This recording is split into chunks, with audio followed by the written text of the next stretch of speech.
Igihe cy'isaha 10 z'umuhingamo n'iminota 2 niho indege yarireruye umukuru w'igihugu Evariste Ndayishimiye yahaguruka ku kibuga c'indege citiriwe Melchior Ndadaye yerekeza i Dakar mu gihugu ca Senegal ahazobera inama igira kabiri ku rwego rwa Afrika ijanye no gufungura neza.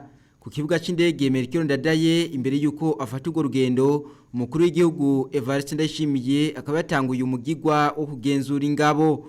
Mumenya ko muri urwo rugendo umukuru w'igihugu yaraherekejwe n'umutambukanyi wiwe Angeline Ndayishimiye.